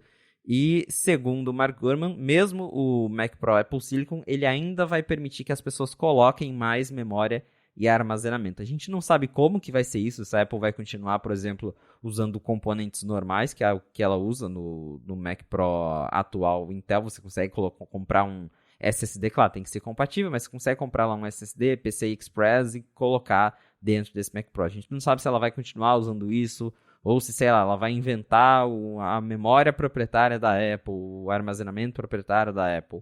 Mas o Gurman disse que a Apple quer manter essa assinatura do Mac Pro de expansibilidade, né? De você poder aumentar a memória, aumentar o armazenamento, porque daí também fica uma justificativa a mais para você comprar o Mac Pro e não o Mac Studio, que já tem, né, o chip Ultra. Então a diferença entre esses dois vai ser de fato a possibilidade de você conseguir expandir ainda mais, mesmo depois que você comprou, porque o Mac Studio ele tem esse hardware potente, mas você não consegue mudar nada nele, porque é tudo soldado assim como em outros Macs. Então, vamos ficar no aguardo para ver como que vai ser esse Mac Pro, porque a gente vem falando dele há muito tempo. Embora seja um computador fora da realidade de muita gente, todo mundo fica curioso para saber como que vai ser, qual vai ser o desempenho, como que a Apple vai fazer essa questão de tornar ele customizável. Então tem muitas perguntas aí, mas que, segundo o Gurman, a gente já não pode esperar um chip ainda mais além que o Ultra, pelo menos não para essa primeira geração do Mac Pro Apple Silicon. É muito curioso pensar no equilíbrio de demanda e de entrega de poder de fogo do Mac Studio e do que seria esse novo Mac Pro. Porque, por exemplo, se a geração atual do Mac Pro, do atual de 2019 do Mac Pro, dá suporte até 1,5 TB de RAM, você, para essa geração nova, reduzir isso aí para 192 GB de RAM, que é a capacidade máxima de suporte do M2 Ultra, é uma diferença grande, né? Porque se você pega, por exemplo, o Mac Studio, ele vai até, acho que 128 GB de memória unificada. Então, ele já consegue dar suporte para uma boa parcela do mercado profissional que precisa de um computador que tenha mais poder de fogo do que um MacBook Pro, do que um iMac e as outras opções todas. Então, isso aí alivia um pouco a demanda por um Mac Pro novo, que tivesse, por exemplo, um chip M2, mas, por outro lado, você consegue dar suporte a todo um público que não precisa de 1 tera e meio de RAM, e você só deixa descoberto quem precisa de 1 tera e meio de RAM. Né? Então, se você for lançar um computador que a versão nova também dê suporte só a um limite bem menor, para onde essa galera vai conseguir correr? Né? Vai ter que continuar usando, por exemplo, o Mac Pro de 2019? Não sei se é uma opção. Né? Então, o que mais me confunde é em relação a isso de suporte à memória RAM, porque é uma redução bem dramática. Né? Então, das duas, uma. Ou ninguém chegava perto de ter que usar 1 tera e meio de RAM. Assim, 99% da galera tá usando, sei lá, até 200, aí tudo bem. Né? Você consegue resolver isso com 192 e dar meio na mesma. Mas se existia a necessidade de bem mais memória RAM, para onde essa galera vai conseguir? Para onde vai correr esse povo todo? Né? Então, é o que mais me deixa curioso a respeito disso. O cancelamento da ideia de fazer o M2 Extreme por si só, dá para entender, né? Porque é aquela coisa, o papo já até cansado de que está tão à frente da concorrência o desempenho que os processadores conseguem ter com consumo tão reduzido de energia que dá para a Apple não botar o pé no acelerador 100% do tempo em todas as máquinas, versões todas. Então isso dá para... Ela tá com um pouco de gordura para queimar aí, de sobra e de...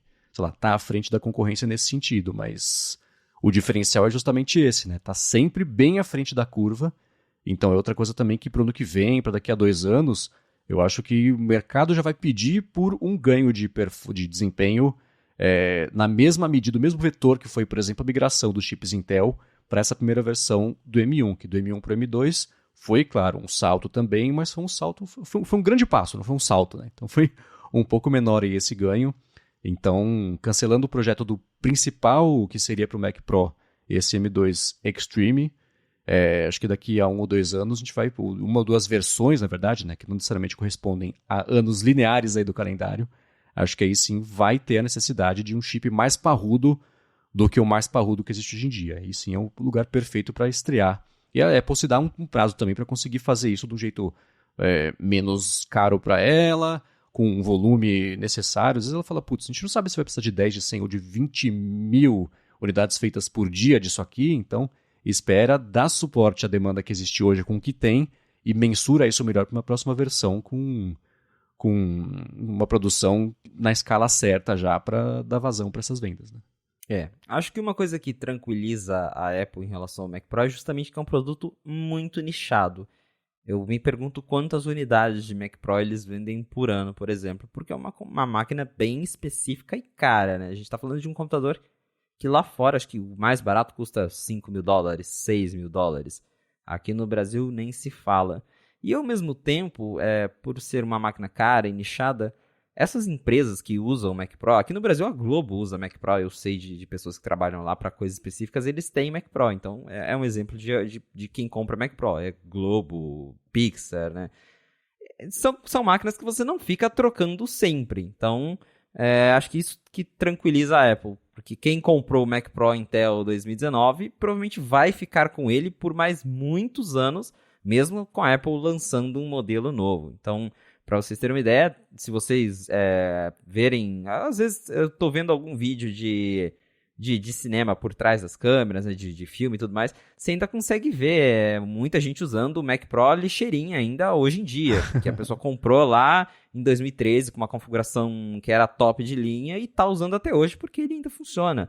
Mesmo não rodando mais o macOS mais novo, os estúdios continuam usando essas máquinas porque ainda são máquinas muito boas e que atendem eles. Então, acho que para a Apple, por isso que dá para eles enrolarem um pouco mais com o Mac Pro, porque já é uma máquina que tem um público muito pequeno, que não deve vender tanto assim comparado aos outros Macs, e que quem já comprou ali um topo de linha consegue segurar mais um tempo com o modelo que a pessoa já tem ali, que no caso hoje é o Intel lançado em 2019. Mas é realmente curioso para ver, porque vai chegar uma hora que essas pessoas vão fazer o upgrade, né? Não, talvez não esse ano, mas eventualmente eles vão precisar. E aí tem essa questão que você colocou de para onde eles vão? Será que o Apple Silicon vai atender eles? Será que eles vão ter que procurar outra alternativa? Será que até lá a Apple já vai ter uma resposta para quem precisa de 1.5 terabytes de RAM?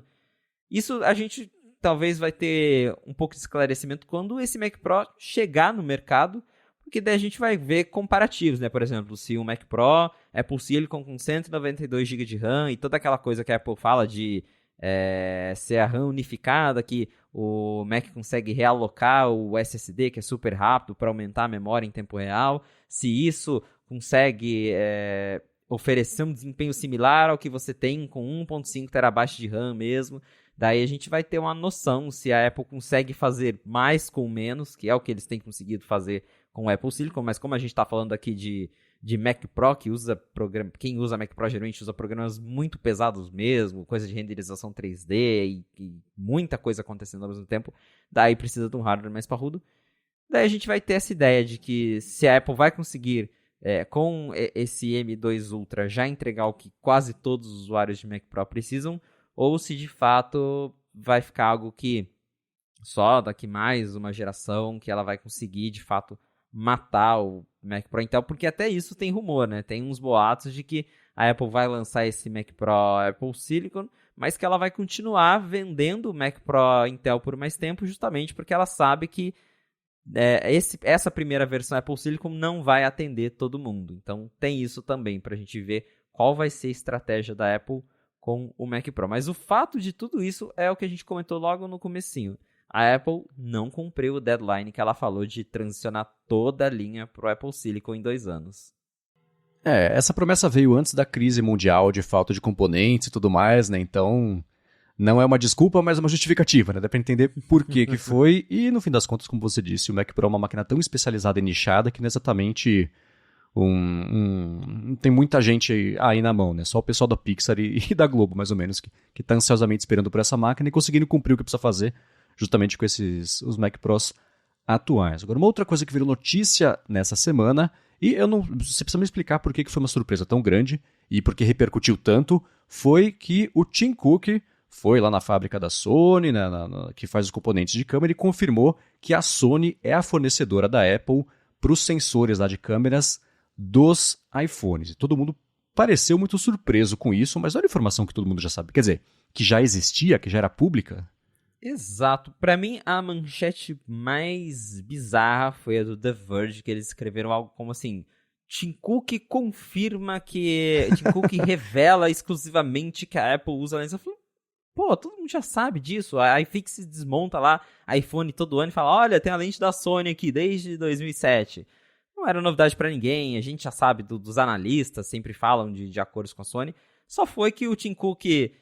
foi fazer uma visita lá no Japão, e aí ele passou lá na Sony, e ele postou uma foto lá, e aí repercutiu, né? Nossa, o Tim Cook confirmou que a Apple usa... Não, todo mundo já sabia que usa a lente da Sony. Mas ainda assim é interessante ver essas visitas que o Tim Cook faz de vez em nunca em fornecedores, porque a Apple realmente não costuma comentar muito sobre de quem que ela usa peças, de quem que ela encomenda coisas, é algo que publicamente assim ela não fala muito, principalmente postar foto assim nos lugares. Então foi legal ver ali o Tim Cook. Tem até essa foto que tem alguém da Sony tá mostrando um iPhone pro Tim Cook e ele tá olhando assim pro iPhone como se ele nunca tivesse visto um na vida, né? O Tim Cook vendo ali o iPhone pela primeira vez na frente dele. Mas é sempre interessante ver essas visitas do Tim Cook. E claro, a gente já tem rumores aí de iPhone 15 que vai ter câmera melhor e que vai continuar sendo uma câmera da Sony. Até para o Tim Cook ir lá e visitar a Sony, porque eles têm planos para continuarem sendo parceiros por muito mais tempo aí. Então, rolou essa visita do Tim Cook lá na Sony, mas de fato não era uma surpresa. A gente já sabia que a Apple usa até hoje e vai continuar usando lentes da Sony no iPhone. Eu acho muito curioso esse negócio. Quando em inglês tem o termo photo op, né, que são situações basicamente armadas para virarem fotos e isso virar a notícia, né? Então, quando tem, sei lá, né, alguém perto do político, aí vai lá, cumprimenta o político, que é só para virar foto e sai, o político encontrou com pessoas aí. Então, tecnologia é igual, né? Eu adorava aquelas fotos do Johnny Ive explicando pro Tim Cook o que é um computador, né? Lançou o Mac Pro novo, por exemplo. Bota lá o Johnny Ive e o Tim Cook plantado na sala de imprensa, o Johnny Ive apontando, isso é um parafuso. Isso é um parafuso. Os componentes vão dentro do computador. Perceba que tem uma curva ali, e aí fica o Tim Cook com aquela cara de interessado, assim, e aí vira foto, e essa acaba sendo a foto da matéria quando anunciam qualquer computador novo. Na iPhone também, né? Era sempre o Johnny Ive apontando pra alguma coisa e o Tim Cook olhando com uma cara de confuso, /interessado. Parece aquelas fotos da Coreia do Norte que o ditador tá olhando, inspecionando um tanque de guerra, inspecionando um buraco, sei lá, tá sempre olhando interessado e confuso com alguma coisa assim. Eu acho muito engraçado essas fotos e foi tipo essa, o Tico que, nossa, é assim que é a parte de trás do iPhone, que interessante, sabe que eu nunca tinha visto? Sim, essas fotos são muito engraçadas. Pois é. Mas também, ó, seguindo aqui com os assuntos dessa semana, pintaram umas informações surpreendentes também por meio aí do Mark Gurman sobre o que a gente pode esperar de um esquema mais aberto, de que pode ser com a iOS 17, abertura de algumas coisas, incluindo aplicativos, parte de App Store também, alguns componentes ali, APIs privadas e tudo mais. Mas antes de falar disso, rapidinho aqui, jailbreak é uma coisa que segue viva, o que sempre me impressiona quando sai notícia de que saiu a ferramenta nova de jailbreak compatível com o iOS atual, porque esse é um jogo de gato e rato que existe desde os primórdios de iPhone, quando só se vendia iPhone nos Estados Unidos, só pela operadora que era parceira da Apple, e quem quisesse usar em qualquer lugar do mundo tinha que fazer o jailbreak, destravar o iPhone e tudo mais para conseguir fazer isso. O meu primeiro iPhone, por exemplo, só usei por conta disso e mantive o hábito de usar o jailbreak para o 3G que eu tive, ou 3GS talvez, até quando eu voltei da Europa e fui atualizar o iPhone com jailbreak, eu perdi todas as fotos da viagem, não fiquei feliz, tá bom, deixa pra lá. É uma pena. E aí, mas enfim, saiu jailbreak para os iPhones atuais. É uma coisa, não faz parte, assim, eu não vejo muito o pessoal discutindo mais jailbreak no dia a dia que chega até mim. É só uma cena que segue viva e pulsante aí no mundo em geral da Apple. Você vê isso também virar assunto, o pessoal tirar a utilidade disso, ou também quando sai jailbreak você fala, nossa, é verdade, né? Existe. É mais isso mesmo. Eu acho que virou algo muito para entusiasta. Se fala muito pouco de jailbreak. E a Apple também conseguiu reforçar muito o iOS para dificultar as ações, né? Os exploits aí que esses hackers usam. Porque, por exemplo, a gente não tinha nem jailbreak para o iOS 15. Então essa ferramenta que saiu agora em dezembro é a primeira a funcionar com o iOS 15 e com o 16. Porque eles encontraram um exploit lá que funciona com as duas versões. Mas para você ver o nível que chegou, né? Levou aí mais de um ano para se criar uma ferramenta para o iOS do ano passado. Então, a Apple tem dificultado bastante o jogo, mas ao mesmo tempo, eu vejo que hoje em dia mesmo, os grandes hackers que trabalhavam com jailbreak, todos eles já largaram e fazem outra coisa da vida. E essas ferramentas que saem, elas são de desenvolvedores mais independentes, de curiosos. Porque é isso, o jailbreak virou uma coisa para entusiasta, porque não tem mais um motivo muito específico para você ter o jailbreak. Porque antigamente tinha esse fator que você colocou, por exemplo, tinha que desbloquear o iPhone para usar em outro país. Aí se usava muito jailbreak. E tinha várias restrições do sistema também que a gente burlava com jailbreak. Na época o iPhone não tinha multitarefa, não tinha nem papel de parede, então a galera fazia o jailbreak para mudar essas coisas. Hoje o iOS já chegou num nível ok de customização que acho que satisfaz grande parte dos usuários. E são poucas pessoas que falam, nossa, eu preciso fazer jailbreak para mudar isso. Então não tem mais aquele apelo tão grande que tinha. Fica mais para quem desenvolve mesmo, para quem é curioso, para quem tem vontade de mexer nos códigos do iOS, mudar e testar. Então não tem mais esse apelo. Então, na semana passada, então saiu essa ferramenta compatível com o iOS 15 e também com o iOS 16. Ela usa o exploit do Checkmate, que é um exploit descoberto lá em 2019, que ele é considerado incorrigível, porque ele foi encontrado no boot room dos chips entre o A5 e o A11. Então, é uma falha de hardware que não tem como a Apple corrigir, quer dizer, ela já corrigiu, mas do chip A12 para frente. Então, para quem tem aí do A5 ao A11, sempre vai existir essa falha. Claro que a Apple ela pode e faz coisas para dificultar o acesso, então por isso que demorou tanto para sair.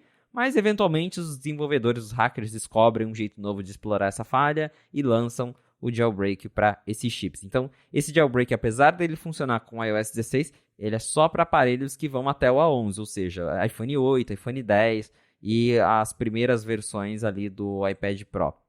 Ele não funciona, por exemplo, com o iPhone 13, iPhone 14, não existe nenhuma ferramenta de jailbreak para esses aparelhos. E é isso aí, eu mesmo nunca mais fiz jailbreak.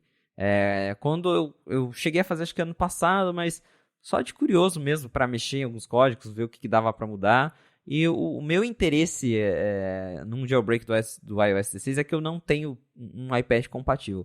mas eu queria fazer um jailbreak só pra ver se ele roda o Stage Manager de algum jeito. É esse tipo de curiosidade que eu tenho.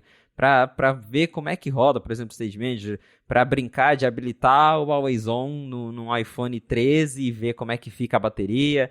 É mais essas coisas mesmo, é coisa de entusiasta, pra quem tem alguma curiosidade em mexer, porque utilidade real mesmo, acho que foi-se o tempo, né? Eu sei que a gente tem ouvintes que são bastante entusiastas de jailbreak, a galera usa, deve estar se descabelando. Meu Deus, é claro que é útil, destrava um monte de funcionalidade, que maldito iOS não deixa. Sim, isso é verdade, mas é um grupo cada vez mais reduzido. É a galera, tipo os micreiros da época de fazer, montar bonitinho, não sei o que lá. É isso, é customizar. Não é só trocar a fonte, eu sei, mas é ter o poder de fazer coisas incluindo isso, né? Eu lembro que o primeiro jailbreak, o primeiro iPhone não fazia vídeos, né? Ele não tinha capacidade de fazer vídeos de um jeito bacana. Então, com o jailbreak, tinha lá um aplicativo de vídeo que basicamente explorava o sistema da câmera e tirava 15 fotos a cada segundo e você fazia um vídeo mequetrefe, não sei nem se tinha som na época, não era nem um vídeo, né? Enfim, é desse tipo de coisa. Isso ainda dá para fazer. Tem um monte de restrição ainda do iOS que o sistema libera. Deve ter, sei lá, você usar o iPhone com a tela dividida em 2 aplicativos. Tem um monte de coisa que dá para fazer que expande a utilidade. Não estamos dizendo que isso não acontece, mas segue como uma coisa mais de hobbyista mesmo do que qualquer outra coisa. E muito do que a galera usa, né? Jailbreak ficou famoso por pirataria de aplicativos, mas não é só para isso. Tem utilidades de verdade que não esbarram em pirataria assim. Só que por que eu trouxe esse assunto colado com o que o Mark Gurman comentou? Porque, de acordo com ele, a Apple deve abrir diversas APIs privadas aí em próximas versões do iOS, pode já começar com o iOS 17, ele publicou e isso pintou em 2 notícias. A primeira é que a Apple está considerando, já no ano que vem, abrir a App Store, quer dizer, abrir o iOS para aceitar App Stores paralelas, então lojas de aplicativo de terceiros, ou então também instalação de aplicativos por fora da App Store, que seja de aplicativos com sideloading, por exemplo. Então, isso é em adequação a uma lei europeia que vai entrar em vigor acho que daqui a 2 anos, então a Apple se adequando isso no iOS 17 seria um passo antes aí, que nem o lance do USB-C que a gente comentou na semana passada, especulação de quando que ela vai ou poderia adotar isso aí. Então, seria para estar em conformidade. Essa lei, ela é confusa porque dependendo de quem lê, a pessoa entende que a Apple vai ter que obrigatoriamente aceitar sideloading no iOS e aceitar lojas de terceiros. Então, a Epic Games, por exemplo, o Facebook pode lançar uma loja só dele com aplicativos do Facebook. E tem gente que interpreta como não. Ou uma coisa ou outra. Aí a Apple já vai estar em conformidade com essa lei.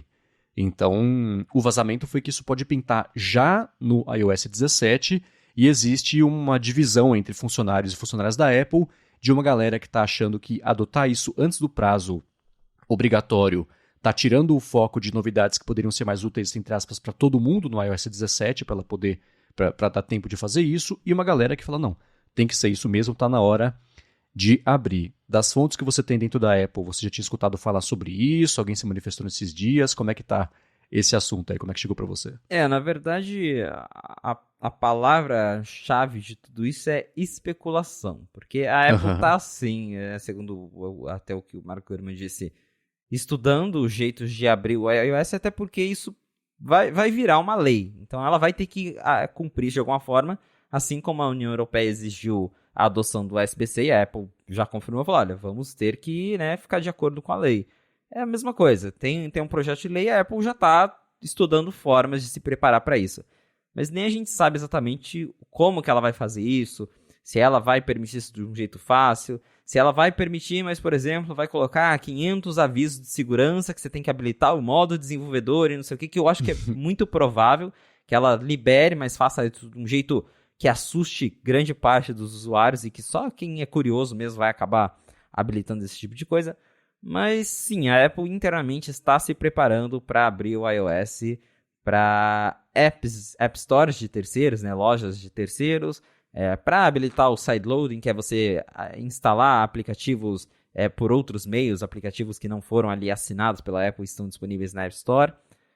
E também, segundo o Mark Gurman, que isso que eu achei bem curioso, e isso eu acho que tem que acontecer, acho que passou da hora de acontecer, a Apple finalmente abrindo mais APIs privadas do sistema para desenvolvedores. Porque o que acontece hoje no iOS é, você tem as APIs privadas e as APIs públicas.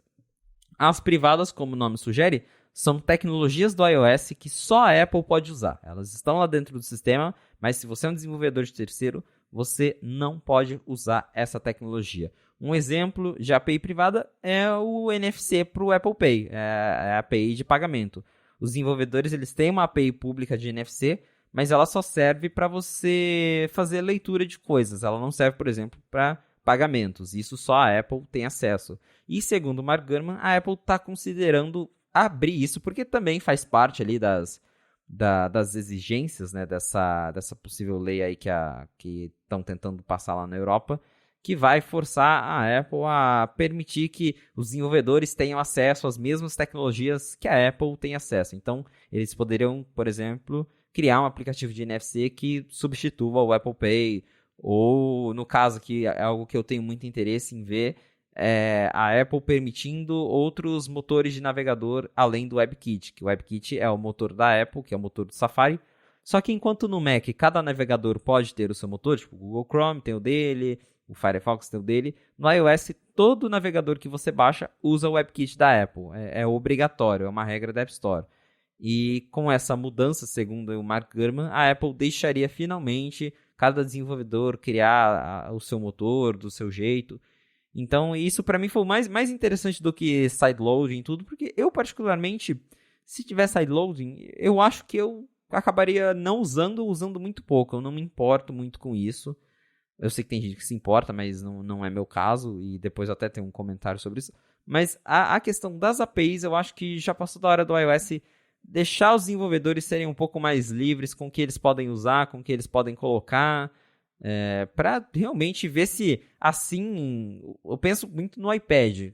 Eu estou aqui com o meu iPad M2 e em partes ele é restrito porque a própria Apple restringe ele. A própria Apple não deixa desenvolvedores fazer certas coisas, não deixa desenvolvedores implementar certas coisas.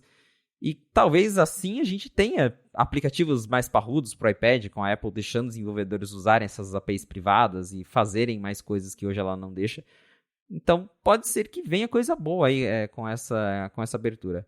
Agora, sobre as App Stores alternativas, eu vi que tem gente já perdendo os cabelos, falando que vai ser o fim do iOS, que é o caos, o apocalipse, que os desenvolvedores não sei o quê.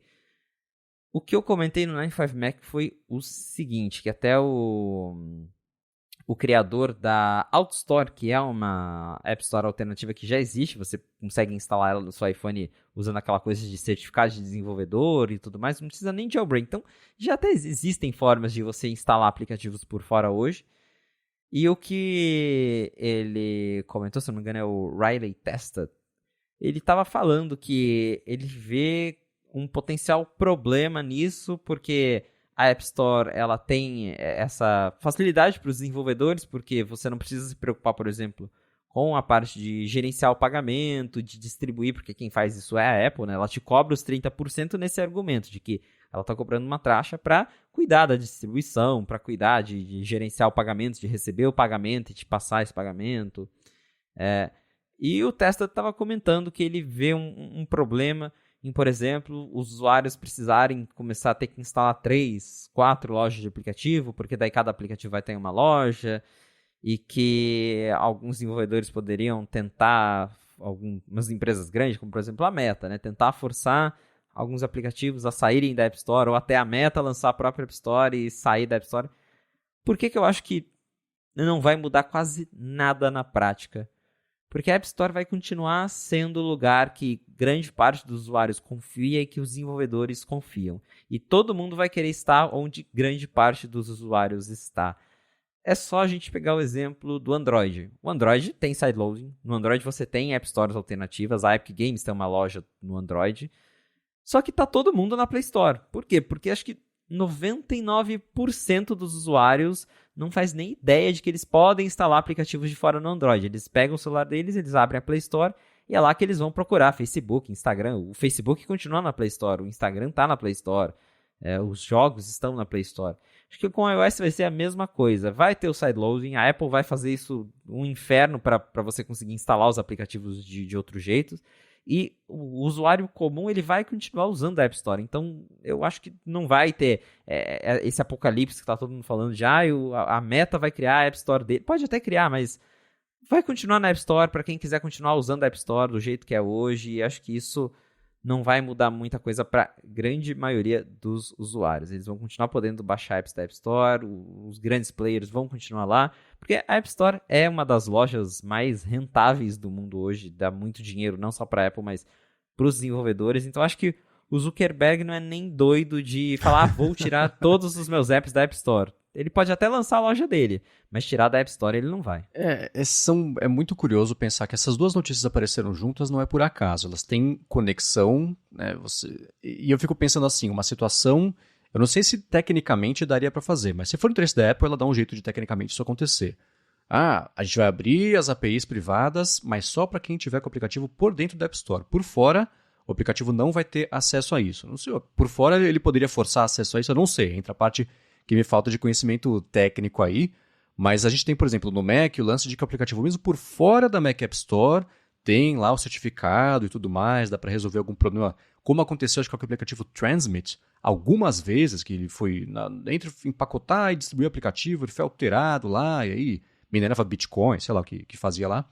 Então isso pode acontecer, pode muito bem no caso do Facebook, ele fala assim, funcionalidade nova aqui, mó legal, mas só dá para acessar se você baixar o aplicativo do Facebook por meio da nossa loja, porque o da App Store não tem. E aí, forçar. Tudo bem que depende de muito como a Apple estabelecer regras. Você não pode disponibilizar funcionalidades extras, senão seu aplicativo aqui vai ser bloqueado, senão a gente revoga a licença, você não consegue o certificado lá e você não consegue instalar mesmo por fora e tudo mais. Isso tudo é tecnicamente possível. Esse lance, por exemplo, né, de que na Play Store tem desde sempre jeito de instalar aplicativos para Android por fora da loja do Google, rola, a gente sempre vê problemas do tipo, 300 aplicativos foram encontrados na Play Store que estão fazendo keylogin, sei lá, que estão minerando Bitcoin. Aí o Google elimina os aplicativos da Play Store, mas eles seguem disponíveis por fora. Então, para quem está por fora, está vendido na situação porque aí não tem o que fazer. Né? Vazou esses dias, por exemplo, a chave privada lá de certificação de instalação dos aplicativos seguros da Samsung. Então, para quem na Play Store já resolveu, não dá mais para explorar essa falha, mas por fora da Play Store, dá. Então, esses aplicativos eles se aproveitam da falta de conhecimento das pessoas de que esse tipo de coisa aconteceu para comprometer o telefone. Então, isso a gente sabe que acontece porque essas pessoas vivem disso, né? Elas vivem de usar essas pessoas com menos conhecimento técnico como presas. Golpe tá de todo tipo, desde o golpe do WhatsApp até de link alterado, tá aí para pegar essas pessoas, o que é uma pena, né? Porque a pessoa está sendo punida por não ter conhecimento técnico ou profundo sobre alguma falha aí de segurança. Eu vejo essas movimentações todas da Apple como um jeito dela tentar, aos 45 do segundo tempo, assumir um pouco do controle de narrativa de abrindo o sistema, funcionalidades e tudo mais, porque daqui a 3 anos, tanto faz se ela respondeu isso, fez isso em resposta a uma lei da Europa, ou se ela fez sozinha, agora dá. Basicamente, esse vai ser o resumo a gente falar sobre usar, por exemplo, um Chrome de verdade e não um Safari com skin do Chrome no iOS daqui a 3 ou 4 anos. Esse ponto da discussão vai ser meio inútil, né? Então, o fato é que vai dar para fazer isso. Só acho que o diabo vai estar nos detalhes de como são as regras que a Apple vai anunciar para os desenvolvedores que quiserem tirar proveito dessas possibilidades técnicas. Aí que vai estar o grande lance, porque pode ser tão limitado quanto é hoje. Né? É que nem, por exemplo, essa enquete que a gente começou falando no episódio do Twitter, né? Que o Elon Musk, vocês acham que eu devo sair aqui da liderança do Twitter? Tanto faz, ainda é dono, né? Se ele é líder ou não do CEO, a ordem vai vir dele do mesmo jeito, né? Então tanto faz, né? Então tem um pouco disso. A Apple vai abrir, legal, mas sob quais condições? Esse é o principal, a chave do negócio é exatamente essa. Porque sem dúvida o Facebook vai ter um jeito de baixar o aplicativo por fora da App Store, porque tem um monte de coisa, inclusive o App Tracking Transparency, que eles não são muito fãs, né? A gente tem o caso do próprio Facebook, que há algum tempo estava pagando a galera, os jovens, para instalarem a Onavo, que é a VPN que eles compraram, por fora da App Store, usando o nosso certificado empresarial do Facebook, Porque aí eles conseguiam rotear os dados de todo mundo pelos servidores deles. É o oposto do ExpressVPN. Roteava tudo para lá, para eles olharem tudo que você faz e saberem que recurso de qual aplicativo comprar, qual aplicativo a galera estava começando a usar, que não estava no radar do Facebook ainda, que era bom ficar de olho e já comprar para matar e neutralizar. Eles lançaram os stories no Instagram fazendo isso, de olho na atividade do Snapchat, usando a VPN deles, vendo os jovens usarem o Snapchat. Hora que deu a primeira nivelada em crescimento, eles lançaram os stories e, bom, o resto literalmente é história com perdão do trocadilho, né? Então, eles têm muita motivação para fazer esse tipo de coisa e eles certamente vão querer fazer.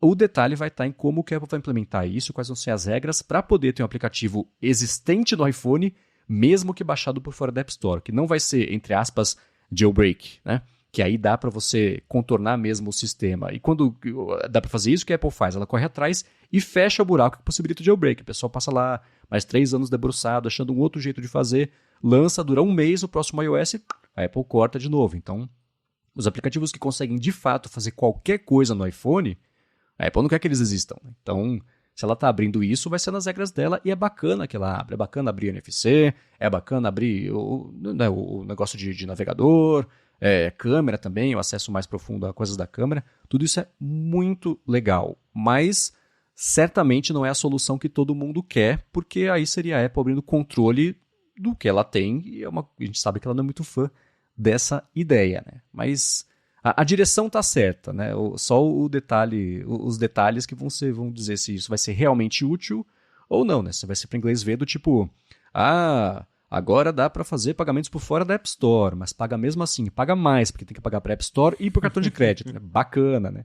Então os detalhes são sempre as entrelinhas aí e os asteriscos são o que ditam se o negócio de fato vai ser útil ou não. Né? E agora você tocou num ponto muito importante que é justamente a Apple controlar a narrativa, porque ela pode fazer isso em cima do prazo, sendo obrigada. Ela vai ser obrigada de qualquer jeito, né? Mas ela pode fazer isso quando a União Europeia ordenar de fato, ou ela pode tentar fazer isso do jeito dela antes e talvez satisfazer a União Europeia com o que ela apresentar. E acho que se ela fizer antes, justamente pode rolar. Se ela coloca lá, fala que abriu, entre aspas, mas do jeito dela, com as imposições dela, com as regras dela, e a União Europeia faz aquela vista grossa e fala, tá bom, abriu, beleza. Ou ela pode deixar de última hora e a União Europeia fala, não, agora você vai ter que fazer desse jeito, vai ter que deixar tudo, e aí vai ser pior para a Apple. Então, realmente, acho que se eles se anteciparem, que é o que o Gurman disse, que pelo menos algumas dessas liberações já podem pintar no iOS 17, né, no ano que vem, aí ela talvez consiga ainda ter um pouco desse controle de narrativa para ver como que ela vai fazer, como que ela vai liberar, porque eu também acredito que vai ser do jeito Apple. Ela vai liberar algumas coisas, mas tudo dentro de regras, dentro de vários critérios, e para ela não perder todo esse controle que o iOS tem. Até porque, sim, tem a questão de segurança do usuário, a gente sabe que a App Store é muito importante para isso, é inegável. Então, ela ter ainda um certo controle vai ajudar a conseguir manter a segurança no sistema, apesar de tudo. E ela consegue fazer isso sem, digamos, ter um grave risco de segurança para o usuário. Porque, primeiro, o Mac já é assim. No Mac a gente já pode baixar coisas de fora e tem aplicativos certificados que a gente consegue instalar mesmo assim, que foram verificados e tudo mais, sem apresentar um risco. E é sempre importante lembrar as pessoas que o iOS ele funciona num esquema de... Claro, o iOS hoje ele funciona num esquema de sandbox, que é a caixa de areia, né? Os aplicativos eles não conseguem acessar coisas, arquivos internos do sistema, por exemplo. Nenhum aplicativo consegue fazer isso, só exceto com o jailbreak. O que o jailbreak faz é isso, é ele liberar o acesso a esses arquivos internos do sistema para daí modificar de fato as coisas ou ler coisas que não deveria. Mas quando você faz esse esquema de pegar um certificado, igual o caso do Facebook, ele tinha um certificado e conseguia distribuir apps por fora da App Store, ou o caso da AutoStore, o máximo que você consegue fazer isso é fugir de algumas regras da App Store, que da Apple não está verificando o seu aplicativo, e usar algumas APIs privadas. Mas em questão de acessar arquivos internos do sistema, mesmo esses aplicativos instalados por fora da App Store não conseguem fazer. Então existem formas da Apple manter a segurança do iOS mesmo liberando o acesso a algumas APIs, permitindo o aplicativo de fora. Tem jeitos de continuar mantendo o iOS seguro. Claro que ela não vai ter mais o controle de antes, mas eu acho que não é tão alarmante, tão grave quanto algumas pessoas estão fazendo parecer ser. E, de novo, tudo neste momento é especulação, porque a gente não sabe como que a Apple está querendo implementar essas regras, como que isso vai ser, como que ela vai abrir. A gente só vai descobrir mesmo lá na WWDC, que é quando, segundo aí essa reportagem, ela vai apresentar algumas dessas novidades aí para abrir mais o iOS.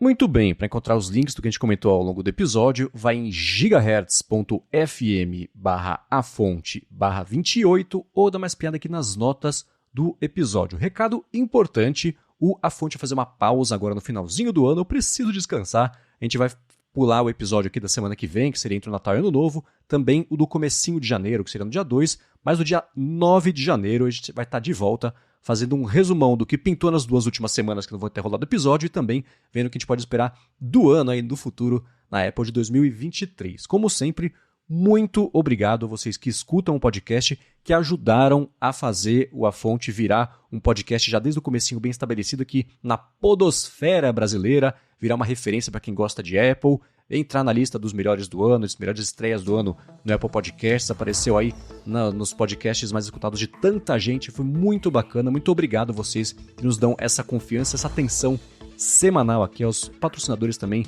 que ajudaram a gente no comecinho dessa jornada, e a você também, claro, Felipe, por ter topado participar do projeto e fazer do A Fonte um dos meus podcasts favoritos quando eu paro para escutar podcast como ouvinte, e um dos meus favoritos quando eu paro para gravar também podcast. Muito obrigado.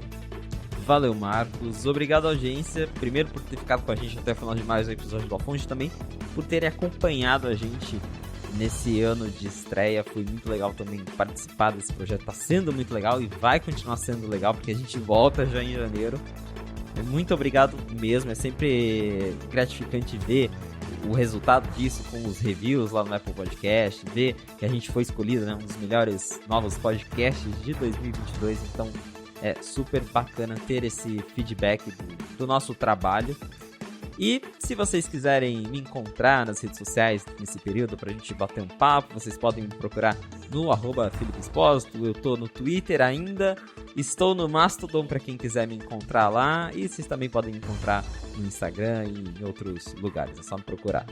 E, de novo, valeu, quero desejar aí já um feliz ano novo pra vocês e tô ansioso pra gente voltar com A Fonte em janeiro de 2023. Boa, eu também tô lá no Mastodon, é só procurar por MVC Mendes igualzinho no Twitter, vocês me encontram por lá. Quero mais uma vez agradecer a vocês. Aqui na Gigahertz eu apresento também o Área de Trabalho com a Bia Kunze, que sai toda quarta-feira, e o Área de Transferência toda sexta-feira. O Bolha Dev também, que é da Alura aqui na da Gigahertz, mas a gente edita, que é o podcast diário da Alura sobre tecnologia, inovação e desenvolvimento. E eu escrevo também na proifeed.pt. Muito obrigado mais uma vez a todos vocês. Bom final de ano aí, festas, dependendo de qual você comemora. Se você não comemora, tudo bem. E a gente volta aí no comecinho do ano que vem. Até lá. Um abraço e até 2023.